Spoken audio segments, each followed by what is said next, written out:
Blah, blah, blah.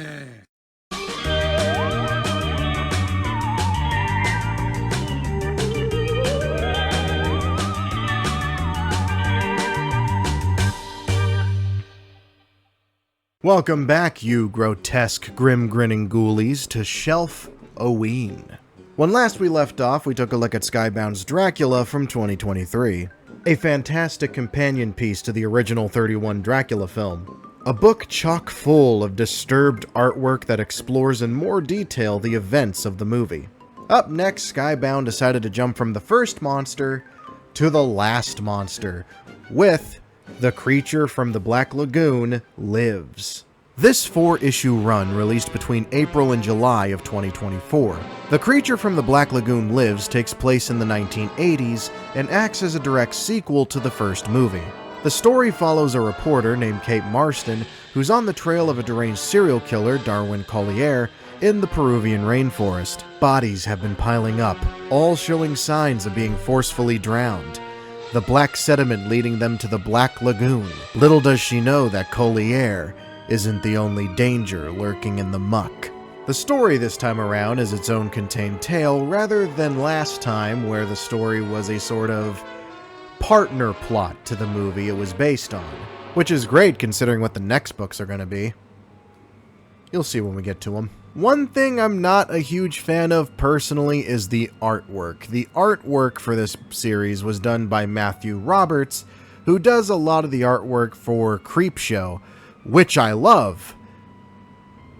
But coming off of Dracula, it's like being given a steak from Applebee's after enjoying a 5-star filet mignon prepared by Gordon fucking Ramsay. A little average, but filling. The art is very average comic book fare, whereas Dracula had such original and lovingly crafted pieces, it felt like I was reading art. But this is when Skybound decided the Universal Monsters would be a long-running series, so I guess it makes sense they can't spend too much time on the artistry, rather than just tell an interesting and fun story. Which The Creature from the Black Lagoon Lives kinda is? The story was written by Dan Waters, who created Coffin Bound and Homesick Pilots, as well as Ram V, who worked on DC's The New Gods. I do find the premise interesting. It gives us a human antagonist along with the monster, and it makes you root for a potential fight between the two. Especially after it's revealed that Collier has been collecting the shedded skin of the Gill-Man and began sewing them to his own body, wanting to become the new Creature from the Black Lagoon. It's like monster versus monster and would have been so cool to see. Keywords being used? Would have. But we'll get to that when we get to it.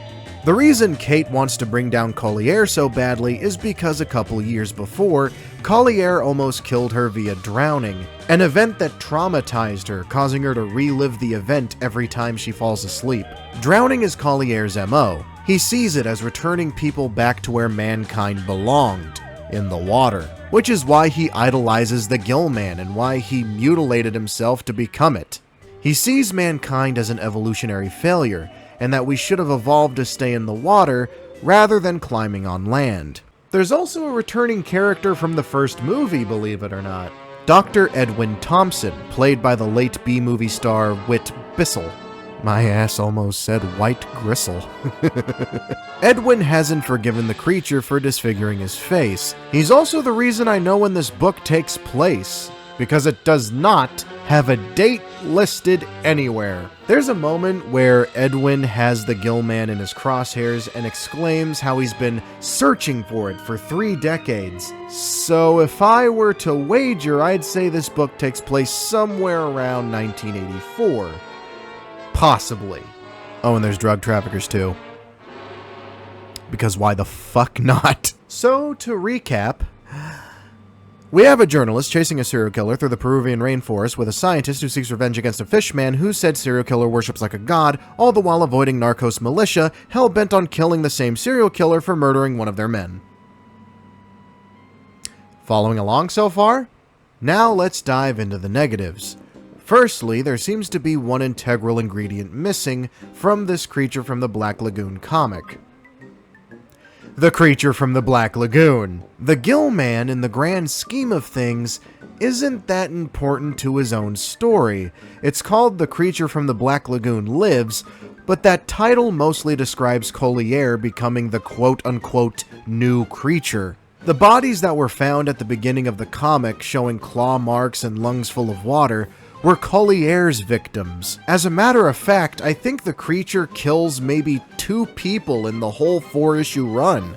The rest of the time, it just hangs out in the background, stalking Kate and doing nothing. Remember earlier when I said it would have been cool to see the Gill-Man fight the Collier creature? Well, we do get that for a whole 2 panels. The creature saves Kate and breaks Collier's arm, after which Kate shoots him and bashes his brains in with her gun. This does kinda lead to one of my favorite moments in the book, though. After she kills Collier, she looks to the creature looking for sympathy, but the creature was taken so aback by his crush going apeshit on a dying man, it fucking nopes out. She's like, I had to do it. You know I had to, right? And the creature just looks at her like, bitch, you crazy, and then leaves. Look, I know it sounds like I'm being extra hard on this one, but after Dracula, I don't hate it. I really don't. But even when the run wrapped up in July of last year, I thought this was just kind of lukewarm. The title monster isn't important in its own story, the human antagonist was fun, but even he doesn't do much. He's the big evil serial killer, but we only see him kill maybe 1 person and the rest of his kills are off-panel. Kate's pretty interesting as a character, if a little one note. All she wants is revenge and peace from her trauma.